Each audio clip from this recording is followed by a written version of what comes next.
Okay. Good night and good morning, everybody. I hope you all had a chance to grab a coffee. I'm also very thankful that you came, because you can see we are a relatively small audience. That's probably because people rather like to hang out in the sun, and it's also a very peculiar topic. And I was just asked, like, these are all Germans, where are the Turks? And maybe that's one part of the question or part of the issue that we should discuss later on. As all of you know, especially all of you who have been living here for some time, here in Turkey, Germany holds a very special position, I think, when it comes to relationship to other countries. I think you would be very hard-pressed to find a country with which Turkey has such a deep, long and multifaceted relationship as with Germany. And I think this is also a fact that is often lost on many Germans. That while I think Germany for a long time, for many Turks, has been a place of longing, and I think if you look to current opinion polls, like for example, where you would like to go your kids abroad to study, you can still see that. But the other way around, I think this, I don't know, love, or maybe just practical consideration, is not answered with reciprocal admiration. I think for a long time, when there was no big, Turkey didn't take a big place in the public debate in Germany, or if it did, then mostly either as a very cheap tourist destination or as an opportunity to discuss German immigration policies, and now in recent years also for a lot of other mostly negative aspects. And it's on this canvas that we have seen debates in Turkey also shifting in recent years, I think. Those of you who have been here for some years now, as have I been, I think we all remember these times when, for example, a Mehta band was sent in front of the German consulate to bring home some certain points. We have seen like very, very heated debates. We have seen state-sponsored suspicion raising against German institutions. And it can't be denied that there is something, I think, deeply psychological in this relationship when you talk even to Turkish officials. I don't know what your experience is, but mine is like, even if you go to people like on a government level, you don't only discuss like the current state of affairs, you're always discussing like 100 years of affairs and all the things that went wrong. And there are a lot of things that went wrong. And I don't know, you've probably heard that from me before. The pictures or the image that I always use is that of like Germany and Turkey being some sort of like an old married couple, have been married now for some time. The love has faded a bit. You stay together because you're used to each other. Also, you have kids and a house together, and it would be just too costly to go for a divorce. So you just muddle along. But is that really a good thing, or would it be better to go for a therapy? It's on this background that we commissioned this study with Professor Mustafa Aydın to take a look at what the Turkish public really thinks of Germany. I think most of you probably know Professor Aydın. He's a professor for international relations at Kadir University. And has been for some time. If I look at his very impressive CV, if I start reading it to you, it will take most of the next hour.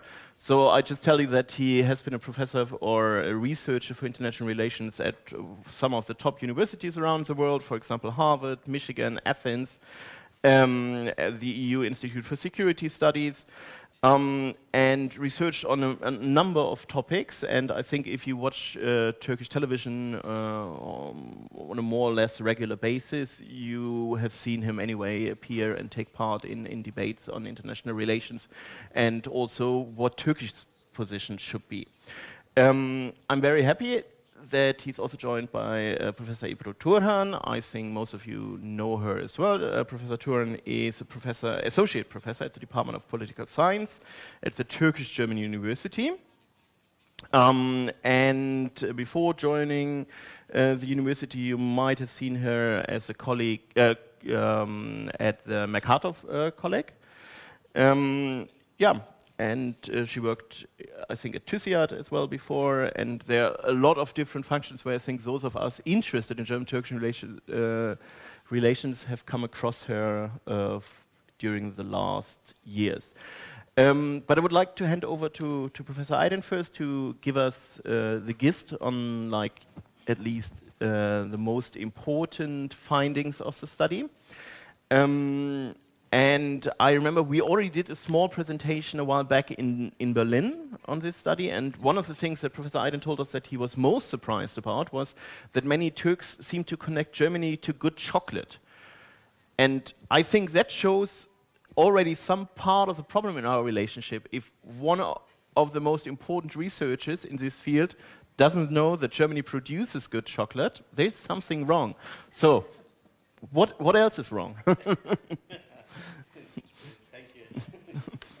Pardon, sorry. I'm supposed to say two technical things.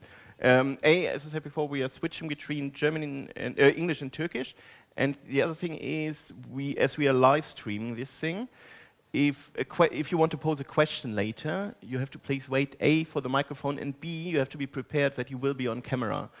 If you don't want that, then please indicate before we take your lovely picture. Sorry. Thank you, Kristian. As we have decided that presentations are going to be in Turkish. That's why I now switch to Turkish. Well, that chocolate thing, I think we've resolved that matter afterwards. I'll tell you about it. I don't specifically focus on Turkey-Germany relations. My area of expertise is not Germany, but for the last 13 years, every year in December, we make a research about trends in Turkey to discover what Turkish people think on specific issues. And for the last decade, we conduct a research about public perception about the foreign policies of Turkey. And personally, I'm more interested in the European perception of Turkish people. I've started reading about it, not only European Union, but Europe at large actually, and I'm trying to understand the understanding of Turkish people about Europe. And I was very happy when Heinrich Stiftung accepted to sponsor my study about the understanding of Turkey about Germany. Let me explain the research now. This is a nationwide research conducted all over Turkey. In fact, we're quite late in declaring the results. The field study was between 23rd of October to 2nd of November, and the reporting was completed in December, but then we had to wait for the results of the election in Germany. We made a presentation in Berlin, and it is now high time that we've done the same thing in Turkey. We looked at 26 provinces in Turkey from different regions. In fact, we applied the same methodology that we used in the trends research. We had face-to-face interviews with 1,500 people. Our main objective was to understand the general perception of the society in Turkey about Germany, to understand the approaches and to start a discussion about it. We did two things. We first conducted a field study between 23rd of October to 2nd of November. It was the field study with 1,500 people, and then we continued with focus group meetings representing different segments of the society. So you will see a lot of figures on the screen today. Those are the results from the field study. As far as the focus groups are concerned, the results show the justification of the numbers actually. That's why they were not interpreted with graphs. I can start with two things. I will go by the numbers one by one. By the way, in my presentation you won't see all the numbers, but in the study, you will see more numbers. I will have 30 slides in my presentation. I think there are 2.5 elements, two major elements affecting Turkey's perception about Germany. One is forgotten, actually. The first one is alliance. Not an alliance under NATO, actually. It is a supportive factor, of course, but people in Turkey during the First World War remembered that the Ottoman Empire allied with Germany, and they never forget this fact, actually. So when you look at the results and when you consider the past in the First World War, you can make the connection. So I go back to the years when I was a student in primary school and secondary school. The curriculum told us that Ottoman Empire and Germany allied during the First World War, and I think the curriculum didn't change. And of course, the alliance under NATO strengthened that perception. The second factor that we should remember is the workers, the Turkish workers, or the workers who immigrated from Turkey to Germany because of economic reasons. So there are many people from Turkey living in Germany now. In fact, in the focus groups, we had a better understanding of this. Almost everyone knows someone in Germany, either a relative, a neighbor, or a friend of a friend, actually. So everyone that we met in the focus groups knew someone in Germany. In fact, this has a more positive reflection on Turkey's understanding about Germany, actually.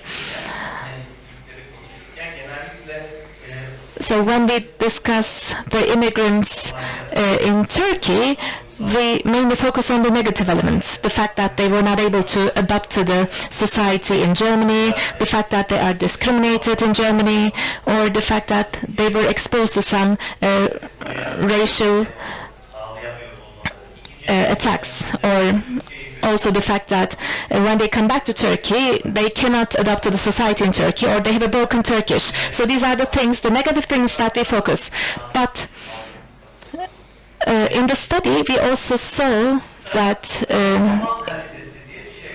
there are also positive perceptions. So at the very beginning, I said that there are 2.5 elements, 2.5 elements. That half bit is the quality of products and services offered in Germany, actually, and the relationship between Germany and quality. So we ask questions about different services or products that people would consider buying from different countries, and Germany is always at the top of the list, actually.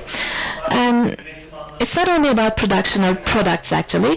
The understanding of quality is also reflected in other areas. For instance, people believe that in Germany there is high-quality politics, high-quality foreign relations or governance.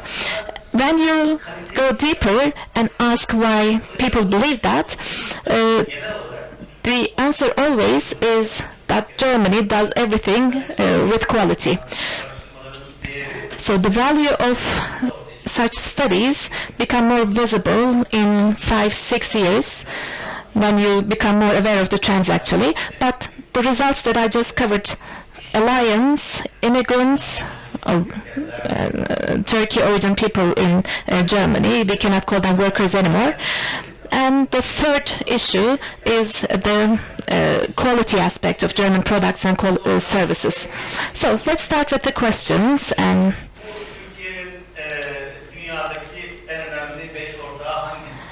this first question is, who are the top 5 partners of Turkey around the world? It's a general question, actually. It's not related to politics or other things. The first country is Azerbaijan. This is not surprising, actually, because in the other general trend study, Azerbaijan always turns out to be the best friend of Turkey. The second one is not Germany. I think this is quite surprising. The second one is the USA, because when you ask about who is the biggest enemy of Turkey, it's always the United States. It's at the top of the list. But the question here is, who are the partners of Turkey? And United States comes the second. Although they do not like the United States, they accept that it is a partner of Turkey. And Germany ranks the third. And after Germany, there is China. But of course, there is a huge gap between Germany and China, as you can see. So the top three are Azerbaijan, USA, and Germany. Moving on to the next slide. We also asked about the first thing that will come to mind when someone is asked about Germany. The first is cars. I think Germany must thank the car industry. In Turkey, there are popular brands like Mercedes, BMW and Volkswagen. I'll talk about this in detail later on. But look at the top figures. Cars, quality products, good economy, production quality, discipline. Those are elements that are related to production and quality. You see Angela Merkel ranking the sixth. So looking from top to bottom, the top elements are mainly related to economy actually, or production. And chocolate is again on the list. I asked about chocolate to focus groups actually, and I should have known, but I remembered why chocolate is on the list. In 1960s and 70s, immigrants who lived in Germany would come to Turkey for holidays or vacations. Back in those years, chocolate was not a popular item or product in Turkey, therefore they would bring a lot of chocolate bars. So many people remember those days and relate Germany with chocolate. So the immigrants living in Germany affect the perception of Turkish people here to a great extent. So if you ask about who are the best chocolate producers in the world, I don't think Germany would come at the top of the list. Sorry, Kristian, about this, but for people in Turkey, when you ask about Germany, chocolate is on the list. This is another question about products. The question is about the products that you prefer buying from Germany. So 40% of the participants said that if I were to buy a car, I would buy it from Germany.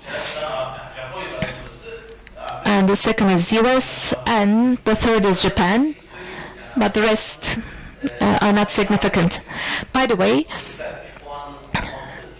the error rate or error threshold of this study is plus minus 3%. So you can focus on the first three figures. So the next item that we questioned about is telephones.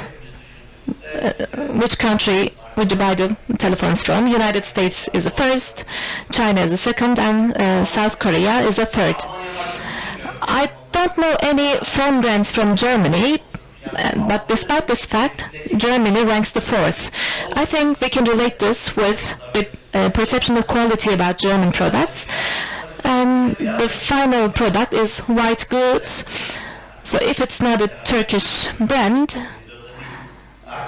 for instance, if it's not Arçelik, it's always Bosch. So Bosch is the most popular, one of the most popular white good brands in Turkey. That's why Germany comes at the top of the list. Let's move on.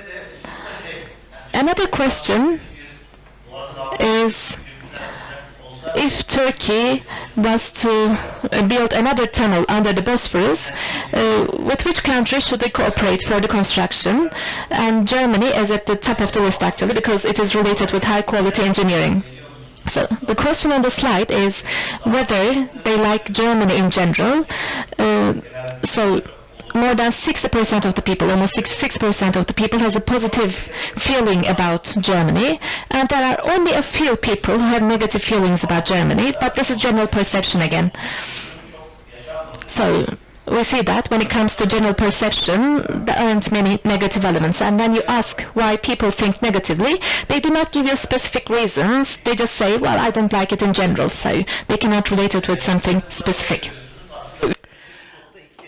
It's 3.2, the percentage of people who didn't like Germany. Why was the question? Well, generally, I don't like Germany. They have no idea actually why. but they were influenced by anything, by something.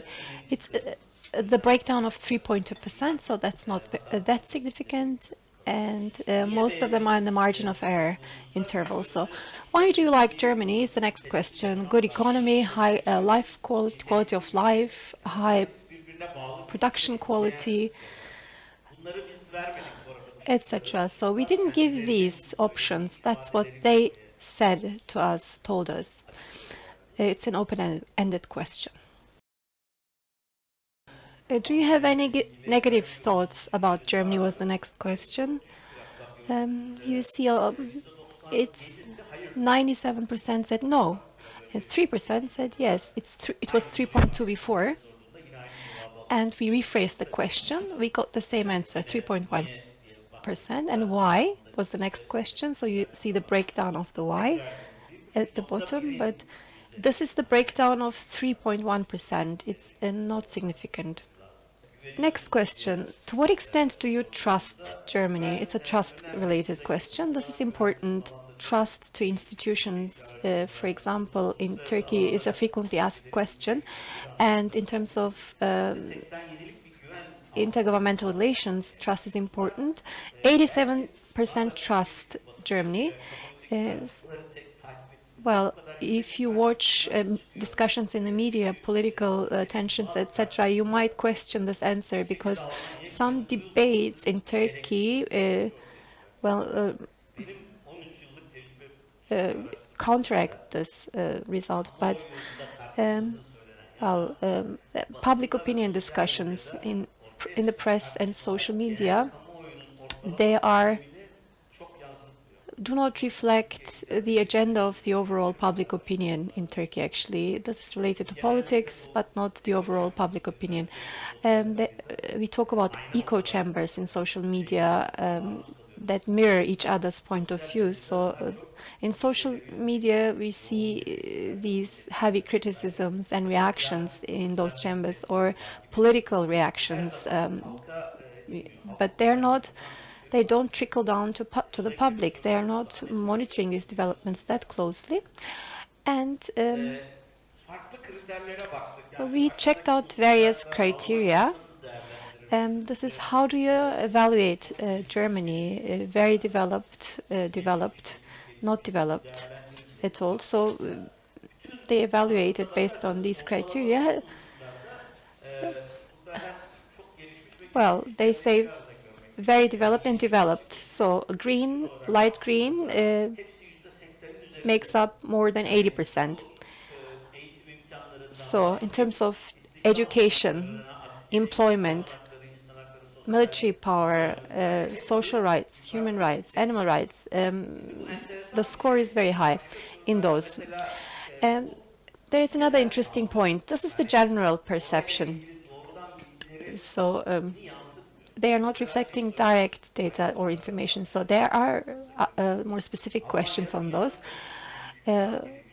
What about the military power of Germany? If you're going to rank it globally, it's among the top 5 always. But when you look at the criteria, it's not among the top 5 in terms of number of weapons and the military technology they own. They do not exist at the top. So it's a conscious effort. But this is the perception of people. And so it is as if it exists, but it does not exist. So more than 80% is the positive view on Germany. And if you compare it with France, you will get better results in a few years when it comes to those. Let's go on. So here you see other questions on Germany. The public discusses these aspects of Germany. For example, do you agree or not? Was the next type of question. So dark and light green, they need to be thought of together. So I agree definitely, and I agree. So this has the highest percentage. Is Germany a country that you would like to visit? Yes, 91% said yes. I guess we cannot say that, claim that for other countries. And then there are social questions. Would you agree if your family member marries a German citizen? Yes, 85%. So the, the Turkish society in Turkey is more inwardly oriented and more conservative, but there are also groups, they do not tolerate differences, but still 85% would have no reservations if their family members marry a German. 88% says, if I had the means, I would go and live in Germany. It's again a high percentage. Let's skip this part. Okay, there are other statements. You see positive and negative answers, and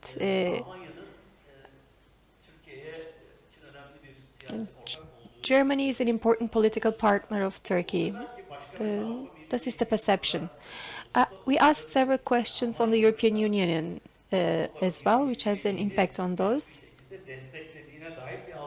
There's a perception that Germany supports EU's membership, and but the public opinion thinks that's true, and so the positive elements that we've seen before have an impact on negative things and convert them into positive things. So this is the citizens, they act on these perceptions. So it's a peaceful country, it's a democratic country, it is sensitive when it comes to climate and environment. Yes, is Germany the historic friend of Turkey? Yes, they said. Well, 66% says Germany harms Turkey, goes against the interests of Turkey. So this is a general view on the West. So in our perception studies, we have seen this many times.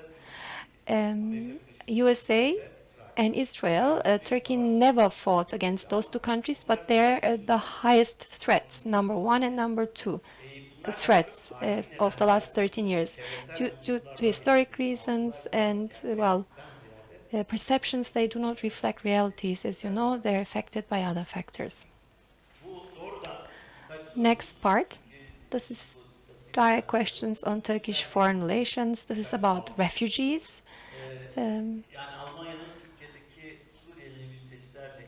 This is the German policy on Syrian refugees in Turkey. They have supported Turkey, 40%, but not adequately, they said, and 23% said Germany affected EU's refugee policies. They left Turkey alone, said 15%, and they are not interested in the subject, said 5%. So when you ask specific questions, people know less and less of the real situation. What is S-400 was one of the questions. 97% do not know what it is. Or should Turkey buy S-400 despite EU sanctions? Yes, they said. So they don't know, but they have an idea. The same is true for F-35s and the customs union. So if you ask more specific questions, there's lack of knowledge, but still they have an idea and there is a perception. Germany's policy on Syrian asylum seekers in Turkey, this is in the negative, goes toward the negative, as you can see. So the positive, the traditional positive stance when it comes to Germany is regressing, is reverted. So does Germany support Turkey's EU membership? Yes, 61% say Germany supports Turkey's EU membership, although it is not true, we know that. And these are security and defense related questions. For example, Germany supports FETÖ. 60% say Germany supports FETÖ. 62% say Germany supports PKK, but 82% say Germany is the strategic partner of Turkey. It is, there's a conflict and contradiction. I agree with that, but these contradictory answers, it is not surprising.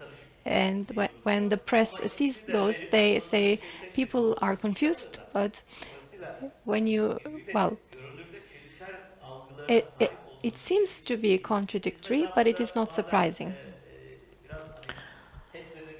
In order to test the answers, we put in interesting things like Myanmar I put among countries that are a threat to Turkey. And 35% say Myanmar is a threat to Turkey. So this is part of the general perception. And the Shanghai collaboration organization, well, is Germany a member of the Shanghai Cooperation Organization? 66% say yes. So, well, we know it's not scientific. I mean, we are not asking these questions like that, but just to have fun during press meetings and to check whether the perception reflects realities, we are putting in those questions. Let's skip. So these are economy-related questions. So this is the elements affecting the general perception. 50% says Germany is the most developed country of Europe. Yes, that fits here, as you can see. If you are to ask what are the top developed countries, US, Germany, China. It's not that wrong, I mean, Kristian, it's quite close. I am referring to you so that you will allow me to speak longer. So German goods. What do you associate with German goods? Durable products, high quality, cars, reliability. These all support each other. To what extent do you trust German quality? 94.5% trust German quality when it comes to products, German products. This is a bit surprising. Do you know any German companies? Yes. Okay, which companies do you know? Is the next question. We didn't give any answers. It's open-ended, so this is their own words. BMW, Adidas, Bosch, Mercedes-Benz, Siemens. This is not surprising. They're used as brands by Turks, but as you go down, all market brands that are used are here. Porsche, for example, it's very interesting. Or BioNTech is on the list now.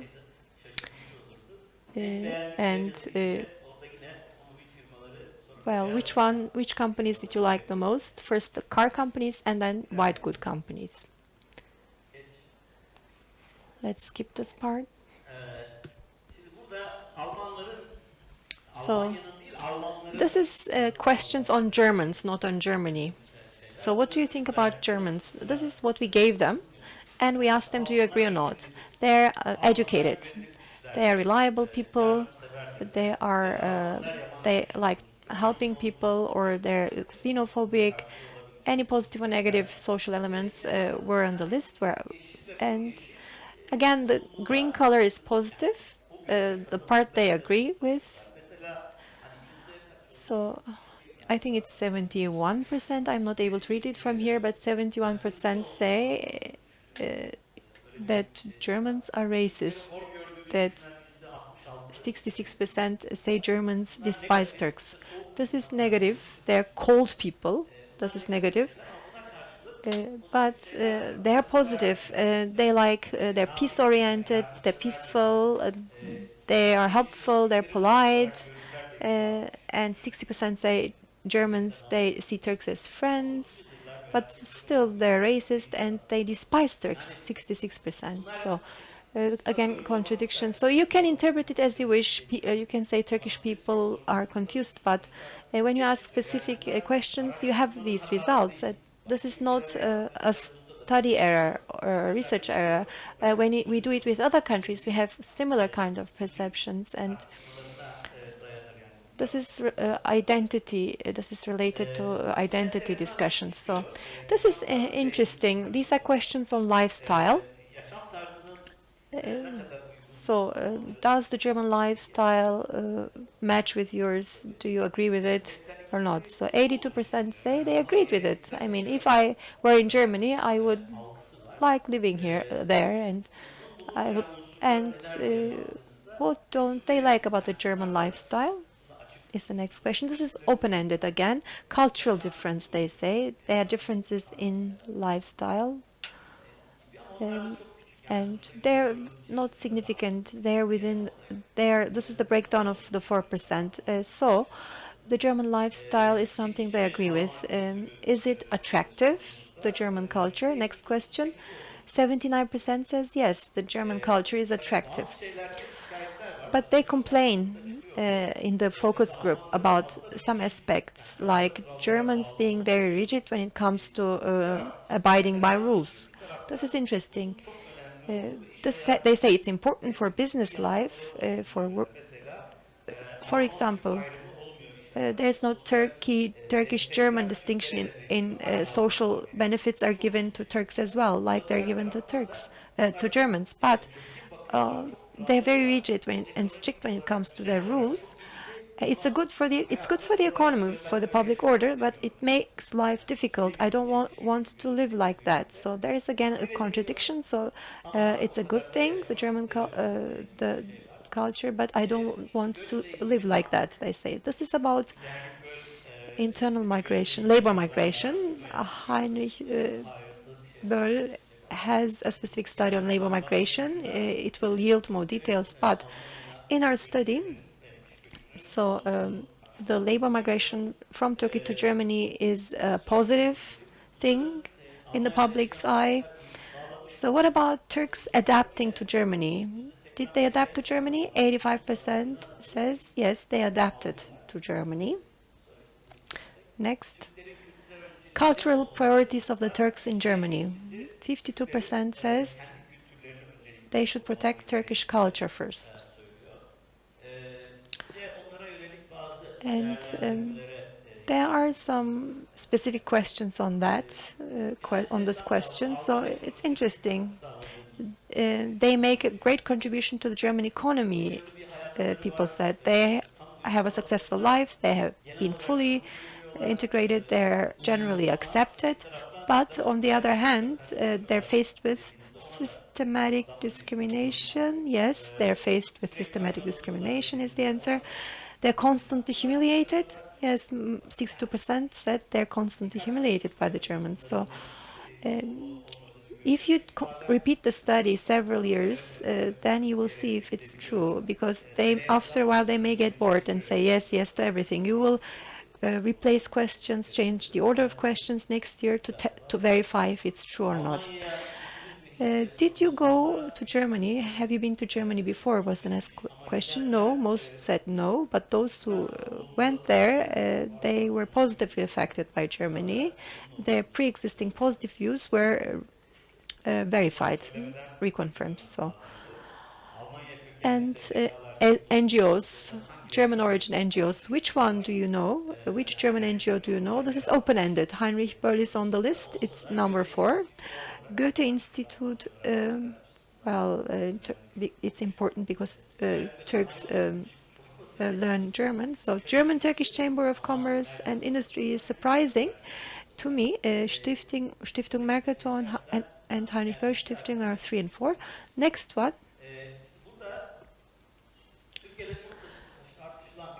This has been debated a lot in the 90s. And we have seen the repercussions of those. The German Foundation's activities in Turkey, if they are harmful or not, is the next question. 3.2% says they are harmful, yes.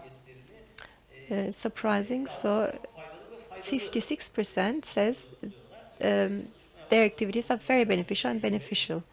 Neither beneficial nor harmful, said 53%. It's not bad compared to other countries, in fact. And last but not least, so if you were to compare the political relations between Germany and Turkey, what would you say? How is it now, and what will happen in the coming next years? So political, economic, business, social, cultural relations, they were investigated. Positive is answers is between 65 to 75%, and there is no significant change between now and 5 years later. But the worst is 65%. The best answer is 79%. So 5 years ago today and the next 5 years, they're close to one another, and the relations will be in positive, they say. And I finished. Thank you very much for that presentation. You started a bit with also speaking, or I think there was a question on like where from which point the relationship has historically developed, and if Germany and Turkey have been like good allies. And that always brings up a memory of mine when, like 20 years ago, when I was first in Turkey as a student. I was teaching at a high school in Izmir, and we went on a class trip to Çanakkale, and the guy who was leading us around explained everything, and then he came to me and said, "Oh, isn't this great? This is like exactly the place where Mustafa Kemal Atatürk stood together with General Liman von Sanders." I said, "Who?" And he said, "Yeah, the important General Liman von Sanders. Like, he's a very important figure in German history." I said, "No, never heard of." And I mean, yes, of course, like I think everybody was read a bit more than I did at that point about German history would know him. But I think for me, this episode always shows that, yes, we have a common history, but the way we relate to it is very, very different. Because in Turkey, the First World War and the War of Independence are like the main founding narrative of the Republic. And in Germany, it's the Second World War and the atrocities of the Shoah. And the First World War is something like, yeah, it happened, it set the ground for the Second World War, but it's not something that we relate positively to, especially as in both World Wars, we were the ones who dragged other nations into it. And I think that if I look at the relationship between Germany and Turkey nowadays, that is often a thing that in one or the other form you come across again. And I wonder a bit what that might also mean when we look to the future, because we have a new government in place since roughly half a year now. There is no real Turkey policy, as far as I know. I'm pretty sure about it. There is a strategy meeting coming up later down the road. And that's not only because everybody's busy with Ukraine, but it's also because everybody's a bit at a loss what exactly to do. Just continue to muddle through as we've done in the last years, or to chart a completely new course. But what kind of course could that be? Ebru, maybe you have an idea. I'm going to refer to Mr. Aydın's presentation, but I also prepared a speech for myself, so I'll combine both presentations. First of all, it was quite surprising and interesting to see the very positive perception about Germany in the society in Turkey. This was something unexpected for me, because if you ask German experts or European Union experts, I don't think they would expect a similar result actually, because when you look at public opinion studies that were conducted a couple of years ago, for instance, Spiegel conducted one, 66 or 70% of Germans do not consider Turkey as a reliable or trustworthy partner. I think for the last time it was done in 2019. That was a Eurobarometer study. Again, in that study, Turkish society did not consider Germans or the rest of Europe or the US as a reliable partner. So almost 60% or 80% of the participants did not have such a feeling. I think that U-turn can be related with the political turbulence Turkey is going through at the moment, and media is more introverted now. Turkey is more introverted now. As Mr. Aydın said earlier, media or political environments are now pursuing an internally focused approach, but this is not the real perception of the public in Turkey, and they try to see what's going on outside of Turkey from their own perspectives. This may be the reason why we have such a positive opinion in Turkey about Germany. But 2 years ago, things were different, and I'm really curious about the results of the studies that will be conducted in the years to come. And as you said, Professor Aydın, I think it will be good to compare the results.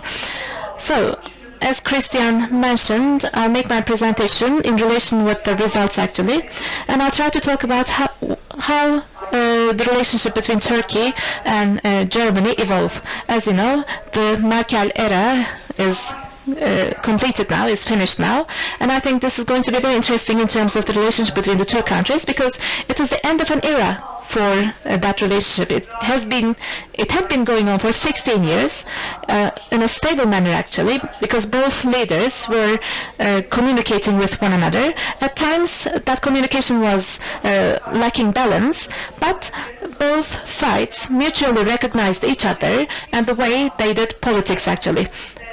And both parties knew about the risks and the potentials of the respective party, but this is going to be a new era now. When we look at the last 2-3 years of the Merkel period, I think there's a keyword that we can use to define Turkey and Germany relations: transactionality. So the relationship and the dialogue were more transactional in the last phase of Merkel. What does that mean? Transactionality refers to a shorter-term relationship, strategic relationship without long-term projections. It is an interest-based relationship just to resolve problems, and it's a way of communicating without involving norms of the parties actually. So in the second Merkel period, this has summited actually. It started with the negotiation between the European Union and Turkey about Syrian refugees, and Merkel is one of the main architects of that mechanism actually.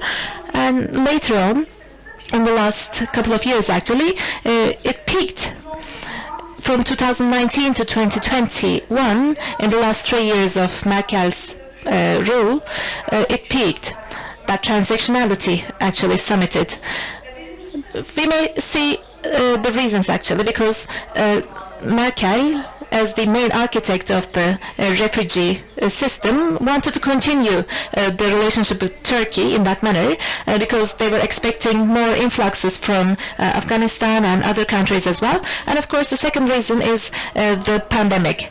With the pandemic, Germany turned to itself, focused more on German economy, tried to resolve some social problems and unemployment problems. Of course pandemic affected Germany, but they were quite quick to react to it. And thirdly, of course, it was right the eve of the elections, and the public campaigns or public polls did not show who the winner would be. Therefore, the picture for Merkel was quite unclear. That's why Merkel did not want to play the Turkey card, because it meant, I mean, if she played the Turkey card, she would be considered as a xenophobic, or she would be considered as someone who's against immigration or migration. And of course, she wanted to collect the votes of all voters. That's why she didn't go hard on that relationship between Turkey and Germany.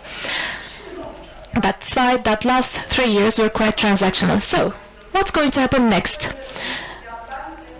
Because there is a coalition in Germany now, I think there are 4 elements which will affect the relationship between Turkey and Germany, and Turkey and the European Union, because Germany still holds a leadership position in the European Union. The first element is, again, transactionality. How it will evolve between Germany and Turkey. This is going to be very effective. Turkey, especially Ankara, the capital, wants to sustain the transactional approach of Germany towards Turkey, because this is creating some availing conditions or favorable conditions for Turkey within the European Union. German Greens play a key position here. They're going to play the key role, because in the relationship between Turkey and Germany, there are 3 key ministries The first one is the Minister of Foreign Affairs. They drew the outline of the relations between Turkey and Germany, especially for Europe. They're now thinking of a new security system with the Russian invasion of Ukraine. The second ministry is a super ministry, Ministry of Economy and Climate. Of course, that ministry plays a key role on the modernization of the customs union, and the third ministry is the Ministry of Environment in general. And why the Ministry of Environment and Journey is important for Turkey. Chancellor Scholz came to Turkey and he mentioned this quite frequently. He said that we can work together with Turkey for renewables. And of course, the European Green Deal is an important factor. Turkey wants to integrate itself as an outsider to that deal. So all those ministries are held by the Greens. They're managed by the Greens, actually. The ministers are from the Greens. Therefore, the German Greens are quite effective in identifying how the transactionality will continue for Turkey and Germany. And I don't think that because of the Russian crisis, the ministries will change their policies. When Chancellor Scholz came to Turkey, he mentioned human rights, immigration. In fact, he didn't mention topics like human rights or immigration or xenophobia. Again, his speech or his narrative was transactional. He talked about how Turkey contributes to the security in Europe or how Turkey can act as a mediator between Russia and Ukraine. In the midterm, I think we will leave behind transactionality and we will move towards values, because the Russian war showed us the fact that with authoritarian regimes we have there's a great connection between being authoritarian and being an aggressive power in the region. German Foreign Minister Baerbock has a feminist highlight on its foreign policies, actually. Therefore, I believe that we will start paying attention and giving value to normative values. That's why the relations between Turkey and Germany can become more aggressive, and Ankara won't like it.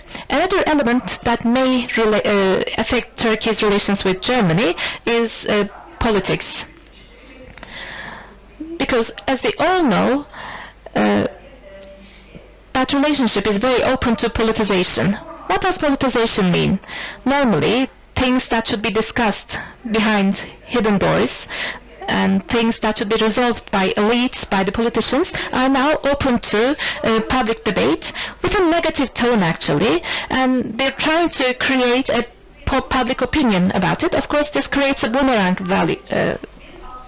effect, and the public becomes a determining factor about political issues. And if you use a negative language for politicization, then the public opinion, of course, will become negative about it, and the relationship between the countries will be negative as well. We saw that in 2017 and 18. That was the super election period. There were elections in Germany, there was a referendum in Turkey back in those years, and the elites opened up all the debates, and those were the things that should be discussed behind hidden doors, actually. I think for 2023 we face the same risk, because starting with 2020, I believe that politicization has been the most important factor between the relations in Turkey and Germany, and it's like a roller coaster ride, actually, and it will take us back to those roller coaster days.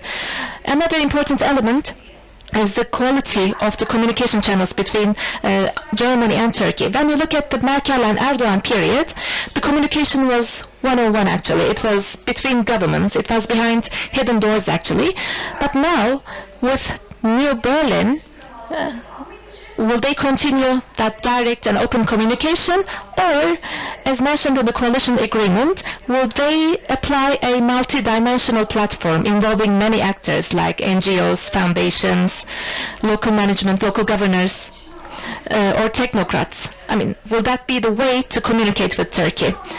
So according to the coalition agreement, this is the way that they should choose, actually, because this is their commitment to the German society.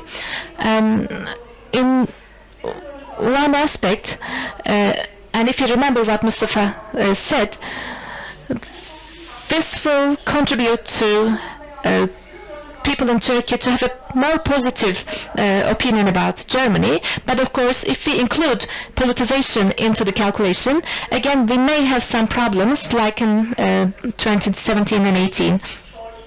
So, Scholz and other ministries, I think, should pursue a balanced policy in that. My 30 seconds, last 30 seconds, we also have to discuss the European dimension, because Scholz defines himself within European Union, and many decisions are taken by the European Council, actually. It is the main body of the European Union which takes decisions about Turkey. So I think everything depends on the position that Scholz will create for himself in those organizations. Will he gain trust of the rest of Europe, just like Merkel did? And of course, we also have to think of relations with Macron and France.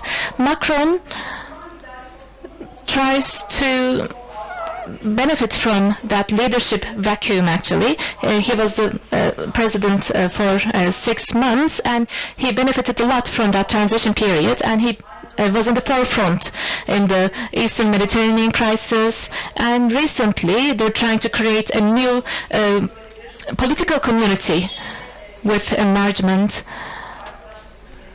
and a different way of integration, actually. Macron takes the leading position. He wants to take new steps in that regard, and he wants to become the political leader of the European Union. But how is Scholz going to position himself with Macron? I think this will have some effects on the relationship between Turkey and Germany in the future as well. Thank you.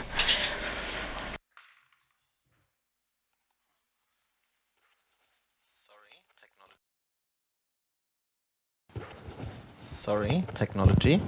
Thank you very much, Ebru. I have to admit I'm less positive than you are, but that's maybe because you never had to suffer through an internal Green Party meeting. But the floor is open for questions. If you have any questions, feel free to raise your hand and somebody with a mic will come to you. Meanwhile, I have 2 questions. One or 2 addendums. One thing is, when you talked in the beginning about this, how the opinion or the results from opinion polls have been changing over the years, this is something that also struck me a lot when reading the results of the survey. How much are results of these opinion polls really worth if we see that people, when it comes to international relations, don't have a very good understanding of the details? And maybe, I mean, like, I think, was it 95% who said, like, they have no idea what S-400 is, really? So maybe we, like, as journalists, international observers, so tend to take these issues as too important. And also, does it mean, I don't know, we've seen public opinion switching around in recent years on Russia, on Israel. Well, in Israel, I think it's more or less stable, but like the political opinion has changed. And on Germany, so like, doesn't it show us how easily public opinion is manipulated in Turkey? And I'm not sure it's the same in any other country, or if this is like a specific hallmark of the controlled media environment in Turkey. I don't know. Yeah, I have to respond in Turkish, right? Yeah. Okay. Well, all public, in terms of public opinion studies, this question may be posed to all public opinion polls, and well, you're looking into the fundamental issues. So, from a Turkish perspective, is the public opinion affecting government policies, or is the government affecting the public opinion? So this going back and forth is a frequently asked question. Which one is more effective? During AKP, President Erdogan attaches importance to it. Taking this into account, yes, it has an impact. It's difficult to measure it in terms of percentage, because decision making of countries, when they make decisions, they consider many things. But the way we know from Erdogan's way of doing politics that he is also conducting public surveys himself, and having people conducting surveys. So. Well, they're not doing domestic policies based on anyone's views, but it depends on the person. But the policies they're doing is fine-tuned based on these aspects. If the public opinion is negative, they're trying to turn it into a positive one, trying to make a positive out of a negative one, for example. So you can't say a public opinion has zero effect. Well, public opinion perception, well, talk about foreign policy, politics, and not everyone is watching what is going on at the foreign policy level. But I give this answer. It is not important. The citizens votes based on his or her own worldviews. I mean, we are not asking citizens, you're giving your vote to party A. Do you know the environment policies of that party? No, it's not knowledge data-based, the voting process. People, it's based on feelings, sentiments, what they think, their own views and opinions of the world and of things. So their lacking knowledge is not important, because they are giving votes and this as a result. So we're not asking any knowledge or information in our questions. It will not make any sense, or that will not have any meaning. They may not know anything, the citizens, but when you say, are you a partisan to this issue? Yes, they are partisan. This is a perception study. So we are trying to understand what they are partisan of. But the public opinion, yes, has an effect on political parties and their policies.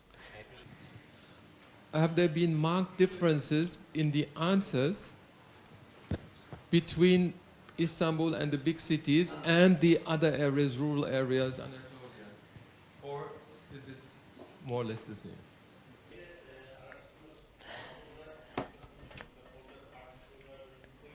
Yes, there were various questions. There are no major differences, maybe in some of the questions, but there is no significant difference, I would say, in those questions that we posed. Yes, there are various income groups, and there are differences there, but depending on the income level and education, there's more knowledge, and the perception is affected in a positive sense, but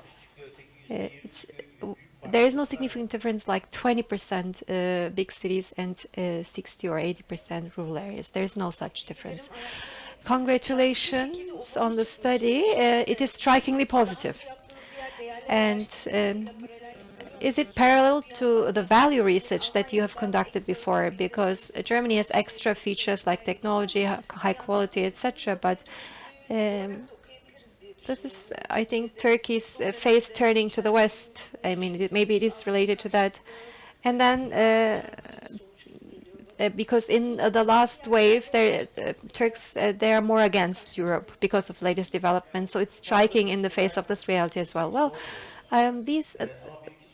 we are not asking that country-specific questions, but which countries are a threat to Turkey? Which countries are allies? 30 countries are given, among which there's Germany, and in other studies as well. So, yes, there's Western cynicism, not Western opposition. There's Western cynicism in general, but there's a whole history behind that.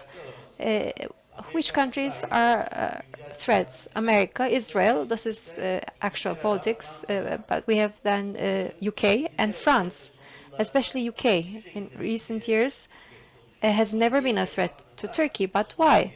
the Ottoman history, so it fragmented the Ottoman states with others like Russia.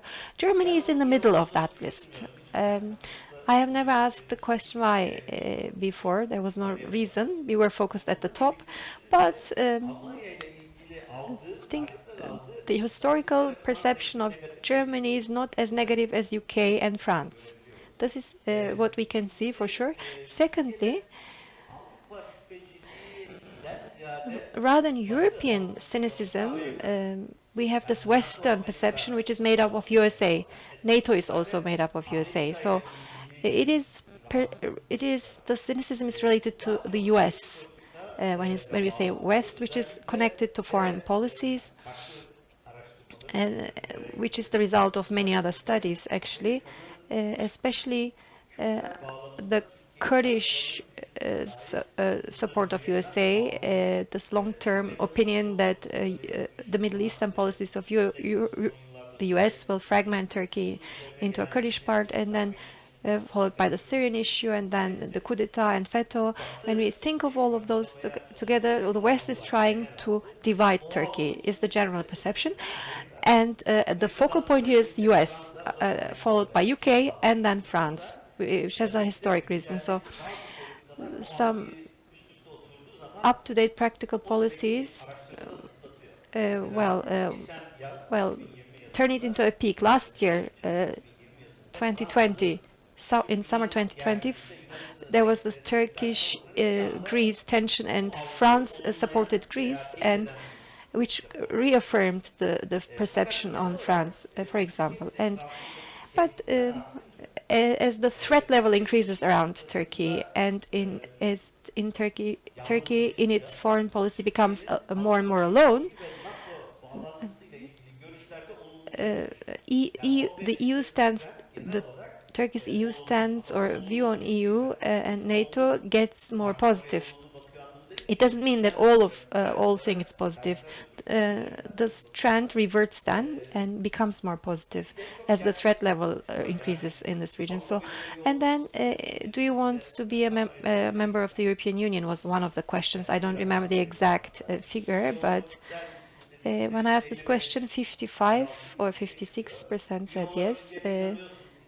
Do you believe you will be a member? 25% only believe that they will be a member to the EU. So there's a difference between the real situation and what they want, the wish.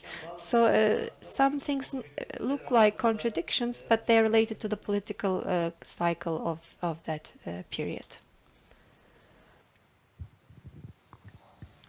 I mean, one thing I have to say that was really also baffling and might be very positively perceived by the German government is this idea in the Turkish public that Germany, when it comes to defense, ranks among the top 5, especially due to the discussion that we currently have about the sorry state of our defense capabilities. Maybe it is connected to both things. Turkey, the yellow card, it's not a full veto that Turkey shows toward the NATO. After the announcement of Ibrahim Kalın and Stoltenberg's explanation, it seems to be a yellow card, semi-veto card toward NATO. How long will it be utilized against NATO?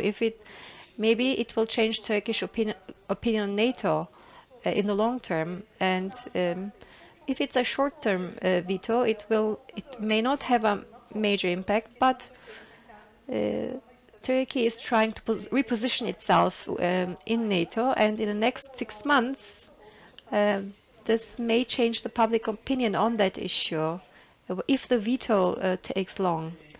Yes, there are 2 developments in Germany that had a major impact. This is also an indirect question in the study.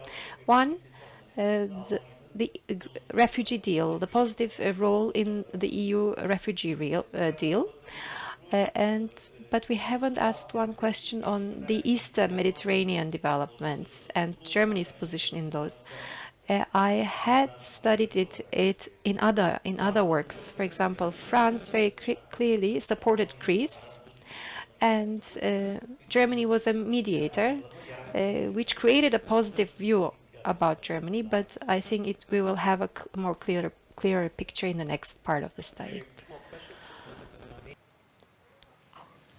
Maybe two more questions, Kristian and Mani. And yes, thank you for the very interesting information. What really puzzles me always is, how do you choose the target groups, the people you question? I mean, Turkey, like many countries, but especially Turkey, has so many different polarized ideas in some topics, in some it's all the same. The south is different from the north, the east from the west. So how do you choose this target group, and how do you make the question? Is it on the phone, online, or is it on paper? Because online, many people don't know how to use, for example. This is face-to-face. First of all, this is not online, no phone. This research was face-to-face. So it was face-to-face. Excuse me, I forgot I should be speaking Turkish. So they were picked randomly. First, we picked 26 provinces that represent the whole country. We have these nuts regions that are represented here, and then depending on population rate, like Istanbul is 18% of the overall population, right? Or 23% represents the overall population. So that many, 23% of our subjects come from Istanbul then. And then there are other practical methods to follow. I think we have the letter L for Turkey. This is the middle of the alphabet. So L. We find a street name starting with L in the central district, go there in the middle to a home, and then every 50th house is visited. So it's a random method. And then the gender rate, we have to pay attention, it has to be representative, etc. If we don't have enough females, we have to go to the next house, etc. So it's random. It represents Turkey. So, and there are control questions that we are asking, although we did not do here, but in the Turkish trend studies, we ask the question, who did you vote for in the recent elections? And then we compare it with the vote, with the results, the election results. So there is a 1% difference always. If it were 5%, then there is a problem with the study, but it never happens. There was one example that it was different throughout the year, and there was an explanation for it. The Hendek clashes in the southeast. This is those who voted for HDP, and those who said they voted for HDP and really voted for HDP were 8% different. So because they didn't give us an accurate answer, and they didn't disclose their vote. So. But there's only 1 to 2% difference, and I think it is representative of Turkey.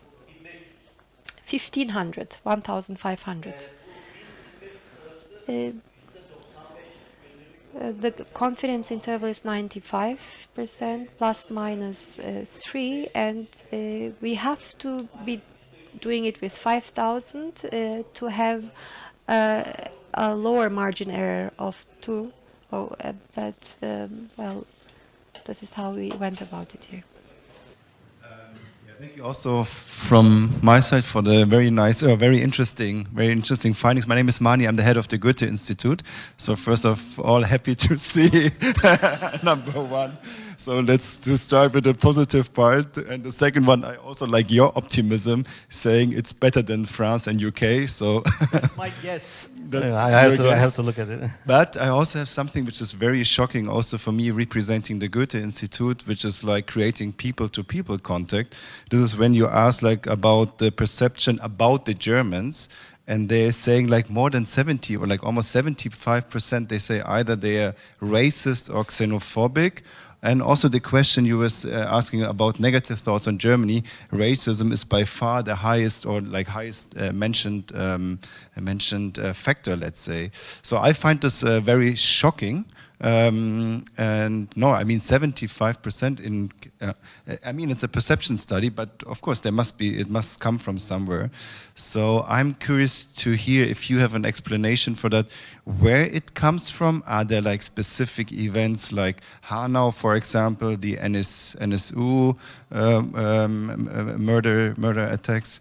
Yeah, so I would be curious about that, because also like working for the Goethe Institute it's really I find it shocking also when we take into consideration that if Germany wants to keep its prosperity status, they need approximately up to 400,000 skilled workers per year just to keep the level that we can continue creating this wonderful white products they're mentioning all over there. So, I mean, that's why the pull factor migrating to Germany, I can't see it here in your study. So also from this perspective, I would be curious about your interpretation or what you learned from deeper interviews, let's say, from in your survey. Thank you.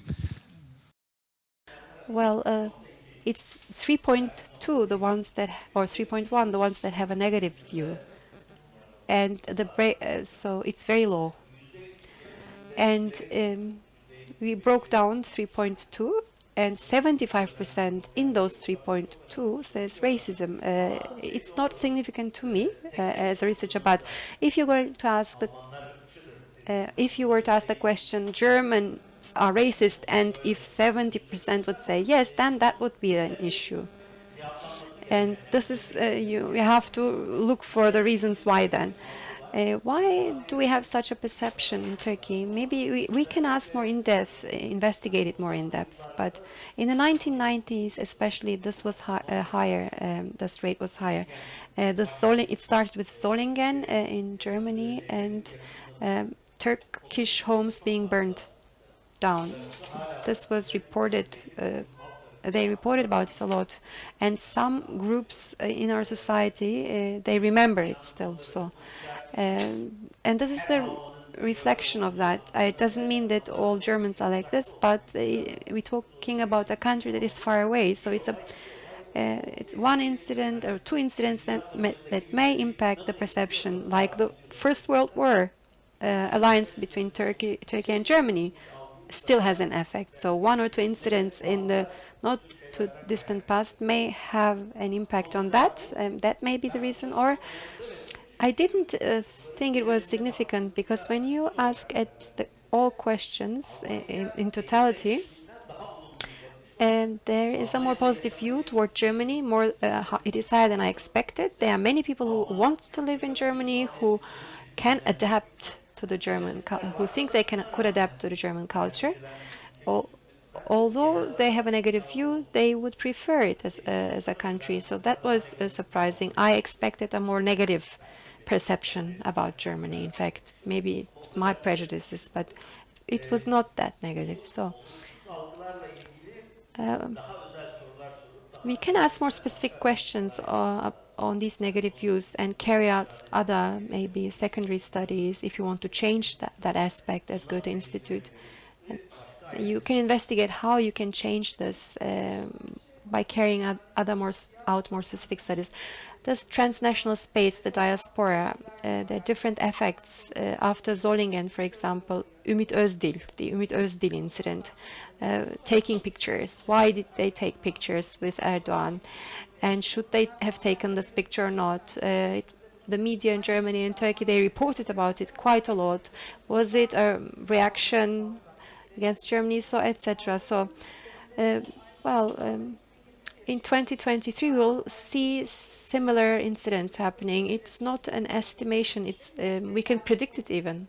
We will see it with certainty, because in Europe, in Germany, there's this new transnational space, this Turkish diaspora. It's not only the second, third, fourth generation of Turks. We have intellectuals going there from Turkey now, or members of the press, academicians, foundation employees that are going there, and they will work on these questions, and you will see its repercussion in the media, in NGO work. So there will be more intellectual, more objective intellectual work.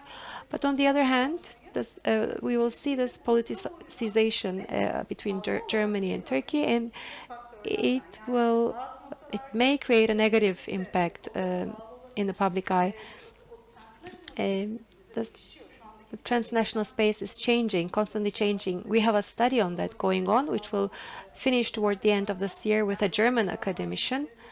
We are looking into conflicts in the relationship between Turkey and Germany. It's a conceptual study, but we are especially talking about this changing transnational space. So in 2020 to 23, we'll see this politicization that I've mentioned. Maybe Goethe, can help out there, or you may have that may be an issue.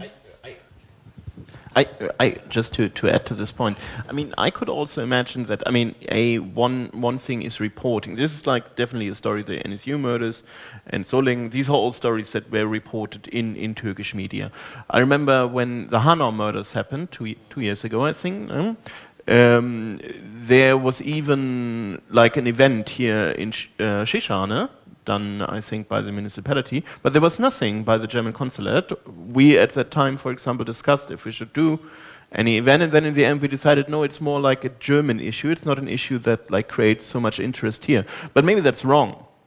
And maybe that's something that also we at German institutions should more think of, is this is maybe something that we should work on like more and more often.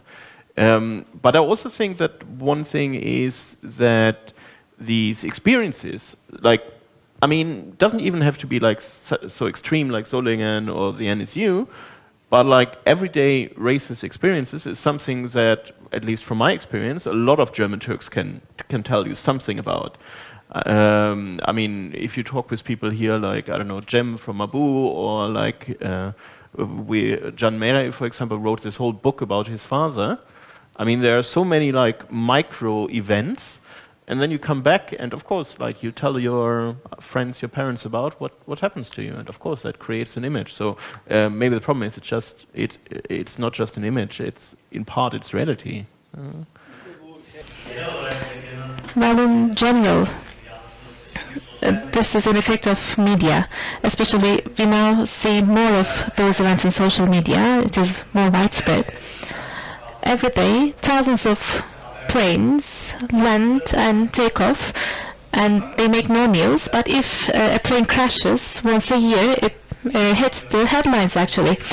So the fact that no event is taking place in the society does not change the perception. But one extreme event, which happens every 5 years, for instance, it hits the headlines, and it changes perspectives. Because perception is affected mainly by those major events. We have this annual study we conducted every November, December, and I always pray that nothing happens in September, October about foreign policies, because it's a fresh event, and if it explodes, of course, people's perception will change. So to see the real trend, we have to wait for the study that we will conduct 2 years later. Son bir soru. Professor Aydın made a projection about the evolution of the relations between Turkey and Germany, focusing on the elections. So, if, for instance, the government changes in Turkey, and if the opposition becomes the leading party, how would the relations change? And I was talking with Professor Aydın before the event. In the recent NATO crisis, Turkey vetoed Swedish participation to NATO. If the government was from a different party, how would be the real politic value or politic balance? Now, the real politic values, when there is a clash, the relationship between Turkey and the West always receives a blockage.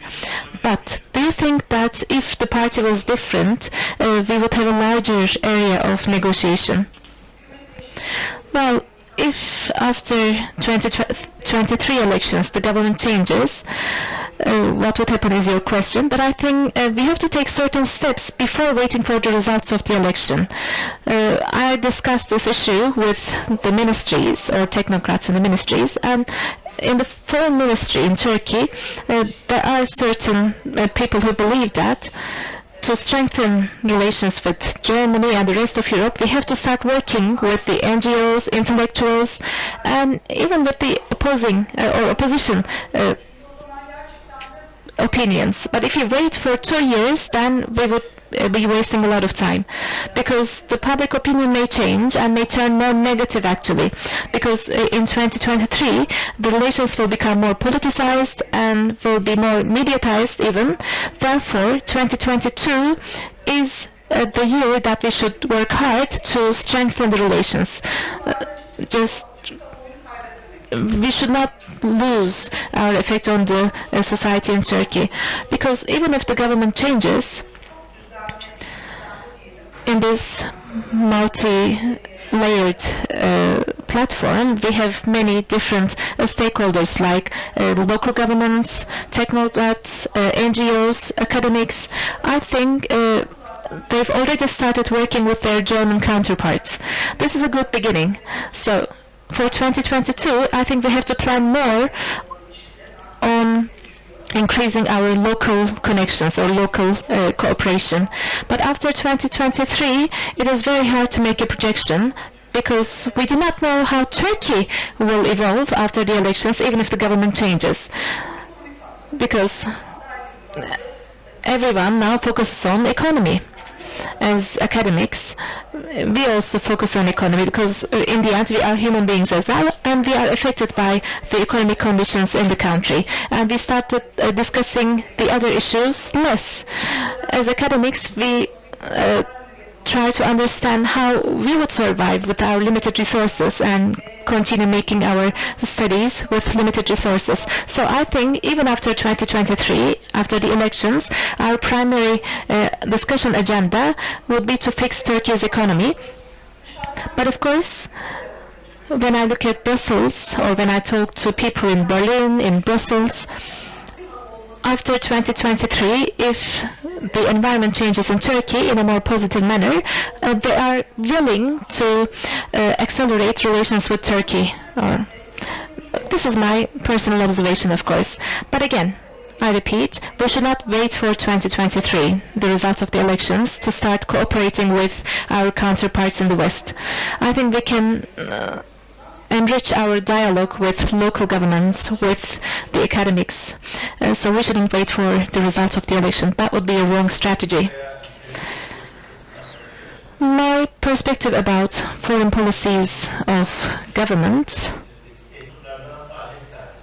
is affected by the policies conducted by the government on foreign politics actually. But in the mid-run, I don't think that the government change will make a big effect, because if a government changes, then we see the real changes in the long run, depending on the geopolitical structure of the country, their historic background, or their general stance in the world politics. Let me give an example. By the way, in 2023, the government will definitely change. It will be a new AK Party government, but it may be from another party, but the government will change in the end. When AK Party came to power in 2002, when you look at their initial policies, you would see that they were pro-Europe. And in many areas of Turkey's foreign relations, with Cyprus, with Greece, for instance, they adopted a very different position than the governments that ruled before them. But in time, they changed their approach to Cyprus, and their approach to Cyprus evolved to the normal, traditional or nationalistic view of Turkey about Cyprus. Today,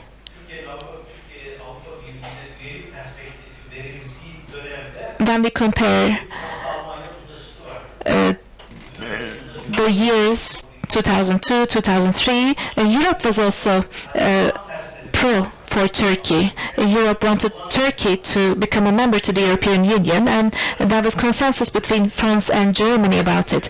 But now it seems impossible for both parties, actually. Yes, the new government may be pro-Europe, may work hard to help Turkey exceed the Union, but I think it will never happen. And of course, that disappointment may change the perception in the society in the mid-run. There are certain issues like the Eastern Mediterranean or the Aegean. Regardless of the government, the policies will not change actually. For instance, the opposition party is more rigid than the existing government when it comes to ownership of the Aegean Islands. Some groups within CHP are very strict and rigid about the ownership of islands in the Aegean Sea. So when the government changes, be it AK Party or another party, I believe that the attitude of the government will be different, but I think the infrastructure will not change much. Remember, when the government changed after Davutoğlu, when the new AK Party government took power, there was a large public support for the foreign policies. But then that changed, of course, after 2015, and we saw the results in the public polls 2, maybe 3 years after that. And now, the public at large supports the foreign policy of the opposition party more than they support the foreign policy of AK Party. So the foreign policy adopted by the government before 2010 was different. It changed after 2010, and it also changed after 2015. So with the new government, it may change again, but it will never be like the days before 2002. I'm not expecting major changes, but they will change their attitude, they will change their style maybe, and of course that will help to change the perception in the world and in Turkey. Thank you. Thank you very much. Yeah, with this we come to an end. Thank you also to my colleagues Jem and Banu for organizing it, and to the technical people and our interpreters. Feel free to grab some food on your way out, because this is a place for sustainability and we don't want to throw anything away. Also, if you have not gotten one yet, we still have some leftovers from our last year celebrating 60 years of the German-Turkish labor agreement, where we made a very nice, these are the small bags, a very nice booklet on the story of Colonia and how it migrated into the other direction from Germany to Turkey, and also some Colonia in it. Please take one. And of course take the study with you, there are still some copies left. Maybe just to close, one thing that also sticks with me is, I mean, there's always a difference between how you perceive yourself and how others perceive you. I mean, in my idea of myself, I'm very funny, very intelligent, a very nice person, might differ from other people. Yeah, but I don't know, sometimes it comes together. But it also, of course, is shocking to me to see that the majority of Turks just see me as somebody who's very disciplined, very good with money, and is able to produce very nice fridges. Hopefully we can work on that. No, I don't. I have a nice fridge, but it's Turkish. Thank you very much.